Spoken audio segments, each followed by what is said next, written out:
Balik informasi lain pemirsa, seorang guru sekolah dasar di Kabupaten Pesisir Barat, Lampung ditangkap polisi karena mencabuli 14 siswi. Tersangka membujuk korban akan memberikan nilai bagus.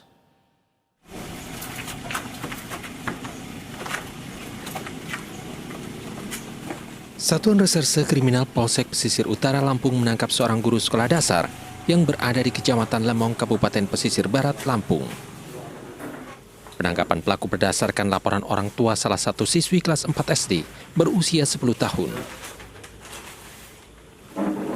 Tersangka melakukan aksinya sejak Maret 2020 hingga Desember 2021 dengan korban sebanyak 14 siswi.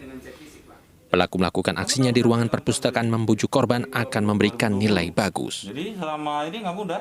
Untuk modus pelaku sendiri, pelaku dengan cara memberi iming-iming kepada muridnya akan memberikan nilai bagus. Salah satu cara pelaku agar bisa mencabuli korban adalah dengan cara dibawa ke salah satu perpustakaan.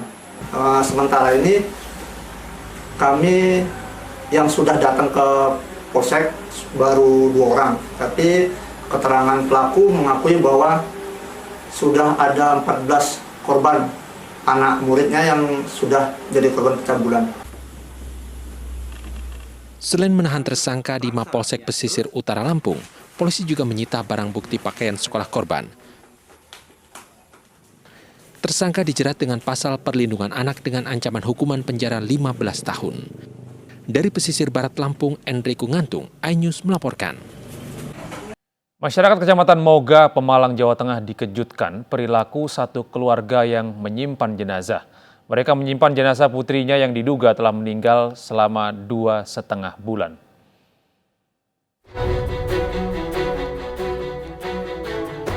Inilah tempat tinggal keluarga di Pelakaran, Pemalang, Jawa Tengah yang menyimpan jenazah putri mereka berinisial SAR berusia 14 tahun selama 2,5 bulan. Jarak rumah ini dengan tetangga yang terletak di perbukitan tampak cukup berjauhan. Warga sekitar baru mengetahui aksi keluarga ini pada akhir pekan lalu. Warga curiga lantaran SAR tidak pernah terlihat usai dikabarkan sakit TBC. Akhirnya warga bersama unsur Muspika mendatangi kediaman SAR dan menemukan jenazah SAR di salah satu ruangan rumah. Dari pemeriksaan sementara, SAR diketahui telah meninggal dunia beberapa bulan yang lalu. Pihak keluarga sempat menolak menguburkan jenazah SAR karena mereka meyakini SAR dapat hidup kembali. Setelah dibujuk, keluarga akhirnya menguburkan jenazah SAR di samping rumahnya. Dari keterangan tadi, sudah diperiksakan, sudah berobat rutin, tapi akhirnya ada ikhtiar lain, yaitu melalui orang Peter, coba berobat dengan orang-orang yang pinter ini kayak kejawen seperti itu, barangkali bisa disembuhkan. Perbuatan keluarga ini menyimpan jenazah bukan yang pertama kalinya. Sebelumnya orang tua SAR pernah menyimpan jenazah sang adik selama 1 minggu di dalam rumah. Dari Pemalang, Jawa Tengah, Suryono, iNews melaporkan. Pemirsa, gara-gara sepeda motornya rusak, seorang pria di Tapanuli Utara, Sumatera Utara, tega membakar temannya sendiri. Tersangka menyiramkan BBM kepada korban hingga luka bakar parah.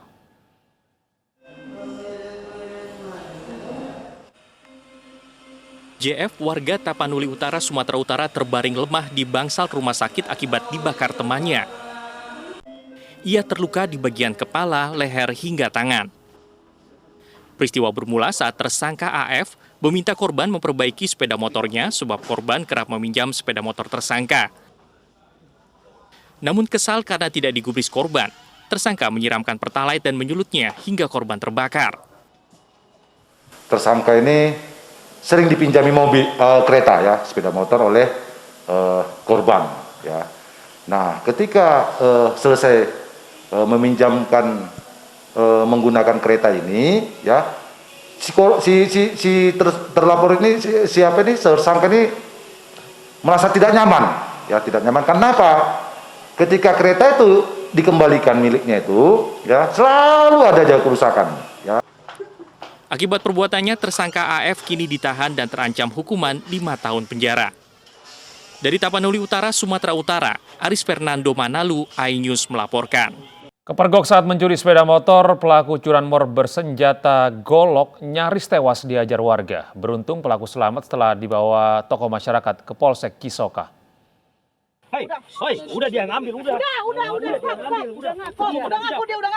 Pelaku pencurian sepeda motor babak belur hingga nyaris tewas dihakimi warga Kecamatan Solear, Kabupaten Tangerang, Banten. Warga yang geram terus melayangkan bogem mentah ke arah tubuh pemuda 25 tahun ini. Dari tangan pelaku, warga menyita kunci letter T dan sebilah golok.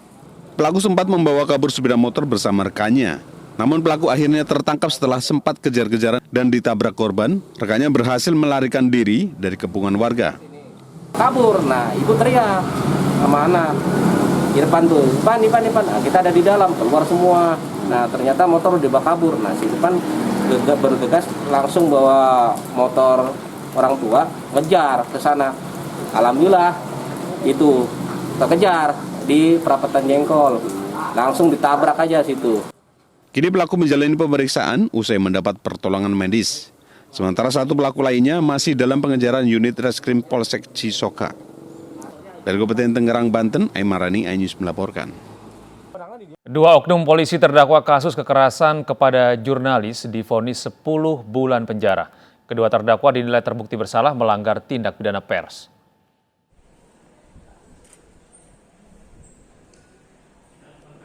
Sidang putusan kasus penganiayaan jurnalis atas nama Nur Hadi yang dilakukan oleh dua oknum polisi Rabu siang digelar di Pengadilan Negeri Surabaya. Dalam sidang ini majelis hakim menjatuhkan hukuman 10 bulan penjara kepada dua terdakwa polisi aktif Bribka Purwanto dan Brigadir Muhammad Firman. Majelis hakim menilai kedua terdakwa terbukti bersalah melanggar tindak pidana pers.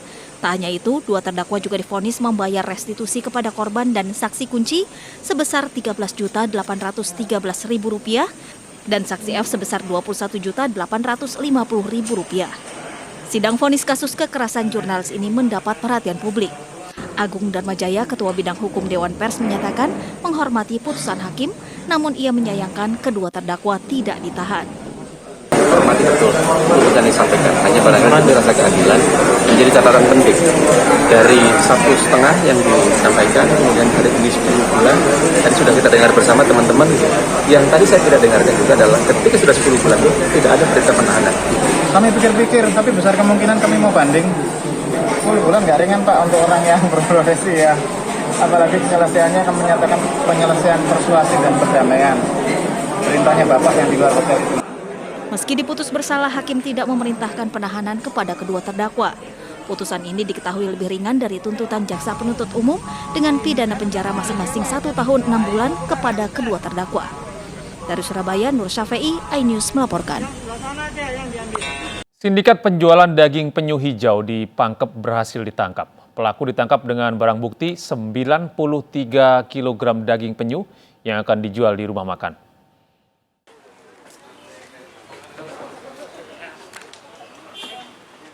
Ditreskrimsus Polda Sulawesi Selatan bersama BKSDA Sulawesi Selatan berhasil menangkap 6 pelaku penjualan daging kering penyu. Puluhan kilo daging penyu kering rencananya akan dijual di Kota Makassar, Sulawesi Selatan. Penyu merupakan satwa yang dilindungi dan keberadaannya mulai langka. 4 pelaku ditangkap di wilayah perairan Pulau Gondong, Kabupaten Pangkep, Sulawesi Selatan, dengan barang bukti 4 penyu hijau yang masih hidup dan telah dilepas liarkan kembali. Sementara 2 lainnya ditangkap di sebuah rumah makan di wilayah Kota Makassar dengan barang bukti 93 kg daging penyu siap dijual. Ekor penyu hijau jenis Selalia midas dalam kondisi hidup, 1 unit perahu warna putih dengan memiliki 2 mesin diesel. Yang ketiga adalah 1 unit alat tangkap berupa jaring. Pasal yang dilanggar ya terkait dengan adanya tindak pidana memiliki pencurian ini adalah pasal 40 ayat 2, pasal 21 ayat 2 huruf A. Para pelaku dijerat Undang-Undang Sumber Daya Alam Hayati Nomor 5 Tahun 1997 dengan ancaman hukuman 5 tahun penjara dan denda Rp100 juta. Dari Makassar, Sulawesi Selatan, Wahyu Ruslan, iNews melaporkan. Mengaku memiliki kekuatan gaib bisa menggandakan uang, seorang pria di kota Malang ditangkap Polresta Malang Kota. Pelaku memperdaya korban berbekal uang mainan pecahan Rp100.000.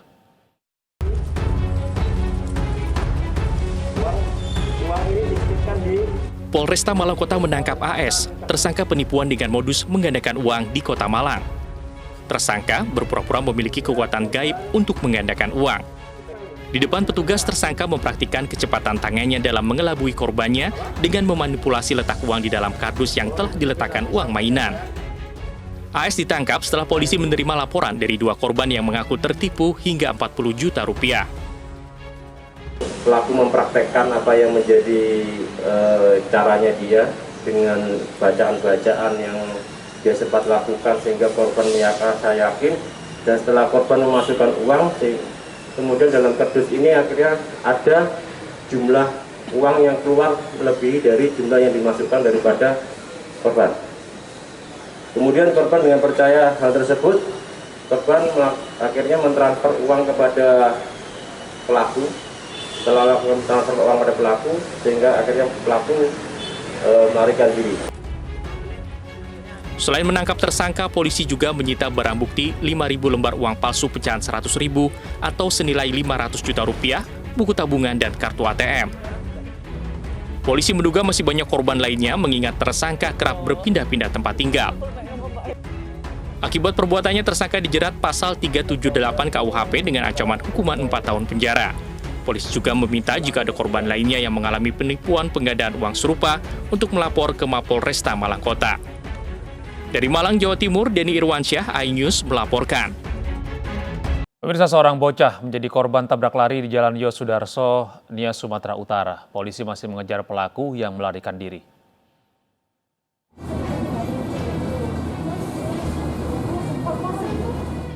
Inilah rekaman kamera pengawas sesaat sebelum peristiwa tabrak lari. Korban, seorang bocah berusia 11 tahun yang sedang berjalan bersama keluarganya, tiba-tiba ditabrak sepeda motor dari belakang. Korban kemudian terlindas, sementara penumpang sepeda motor yang dibonceng sempat terjatuh. Korban langsung ditolong keluarganya, sementara penumpang yang jatuh langsung naik ke sepeda motor dan kabur bersama pengendara. Polisi kini menyelidiki kasus ini. Video dari CCTV yang terdapat di Jalan Yosudarso, Gunung Sitoli, Sumatera Utara dijadikan barang bukti. Untuk saat ini, kami dari Unit Gakum Satlantas Polres Nias masih melakukan penyelidikan terkait keberadaan dan identitas pengendara sepeda motor yang sesuai yang terlihat dalam video, pengendara sepeda motor warna biru. Untuk saat ini dari personil kita masih tetap melakukan penyelidikan terhadap identitas dan keberadaan dari pengendara. Terima kasih. Polisi kesulitan mengidentifikasi karena kendaraan yang digunakan tidak memiliki nomor kendaraan. Dari Gunung Sitoli, Sumatera Utara, Iman Jayalase, iNews melaporkan. Sebuah truk kontainer menabrak kendaraan bak terbuka dari arah berlawanan di Pasuruan, Jawa Timur. Diduga supir truk kontainer mengantuk dan hilang konsentrasi.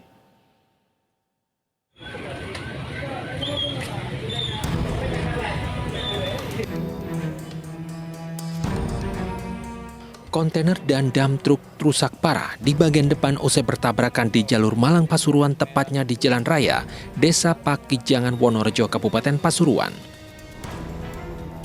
Kecelakaan berawal saat truk kontainer melaju dari arah Malang menuju Pasuruan. Tiba-tiba oleng ke kanan dan langsung menabrak dam truk yang melaju ke arah berlawanan.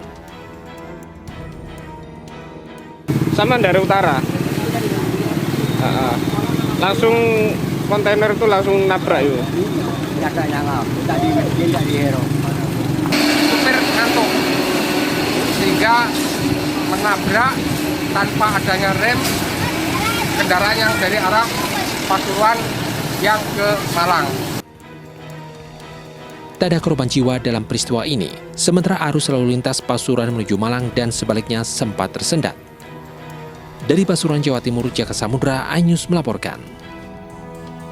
Sementara itu diduga pengemudi tidak dapat mengendalikan kendaraannya, sebuah minibus terguling usai menghantam separator bus Transjakarta di Jalan Arteri Pondok Indah, Kebayoran Lama, Jakarta Selatan. Karena kondisi jalan yang licin usai diguyur hujan.